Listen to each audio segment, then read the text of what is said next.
वंदे पुरुषोत्तमम। आज परम दयाल के साथ भक्त लोग सभी लोग बैठे हैं। अब एक प्रसंग को लेकर बातचीत चल रही है और जिस प्रसंग में हम लोगों को आज जानकारी मिलेगी कि दीक्षा किसे मिलता है और किसे दीक्षा मिलना चाहिए। इस बात को जब देखते हैं परम दयाल के श्रीमुख से आज भक्तों को बता रहे हैं कि एक बार की घटना है। कुछ वैष्णव शंकरदेव के पास दीक्षा लेने के लिए गए। जब शंकरदेव के पास दीक्षा लेने के लिए गए तो उन्होंने उन वैष्णवों को का परीक्षा लिया। और परीक्षा क्या था? परीक्षा था उन्होंने एक घेरा बनाया और घेरा के बीच में गौरांग महाप्रभु का चित्रण किया। तब सारे वैष्णवों को बुलाए। शंकरदेव ने कहा, जो इस घेरे के अंदर जो गौरांग महाप्रभु का फोटो बना हुआ है, इसको जो अपने पैर से कुचल देगा उन्हें ही दीक्षा मिलेगा। शंकरदेव के कहते ही बारी बारी से बुलाया गया। उनमें से सभी ने उस रिंग के अंदर गौरांग महाप्रभु का जो चित्रण किया गया था उनको पैर से मिटा दिया। पैर उनके ऊपर से पैर रगड़ा दिया। एक उनमें से ऐसा था जिन्होंने इस कार्य को करने से माना कर दिया। उन्होंने कहा कि मुझे दीक्षा मिले चाहे ना मिले, इस तरह का कार्य हमसे नहीं होगा। शंकरदेव ने अब दोनों ग्रुप को अलग किया। ग्रुप क्या, इसमें तो एक ही व्यक्ति थे जिन्होंने दीक्षा मिले चाहे ना मिले लेकिन इस तरह के कार्य करने के लिए मना कर दिए।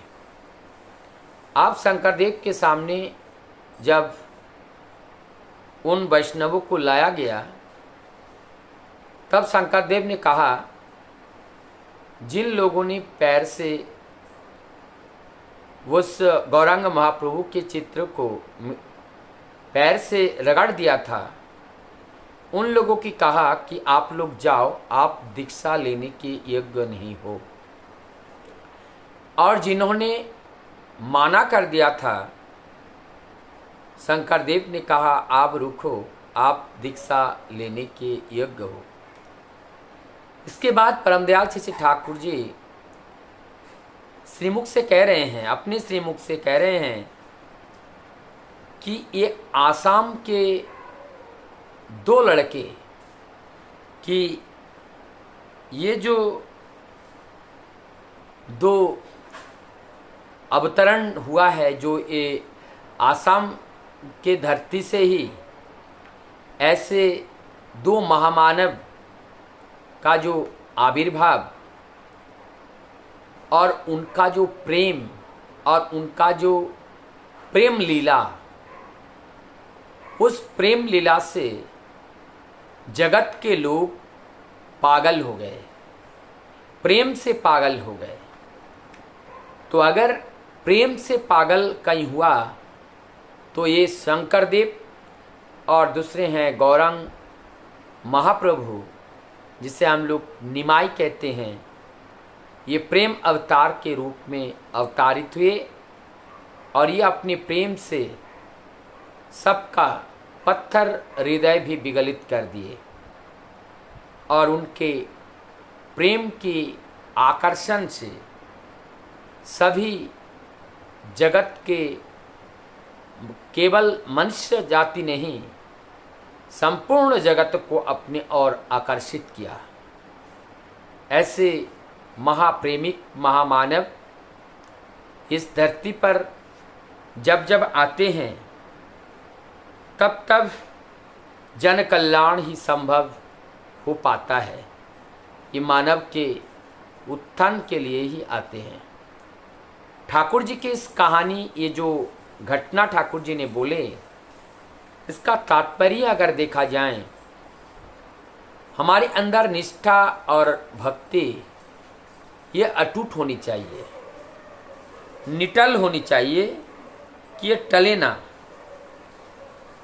जब ये भक्ति हमारी, विश्वास हमारी टल जाती हैं तो भक्ति भी टल जाती हैं, और तब हमारे जीवन में प्राप्ति कुछ संभव नहीं होता है।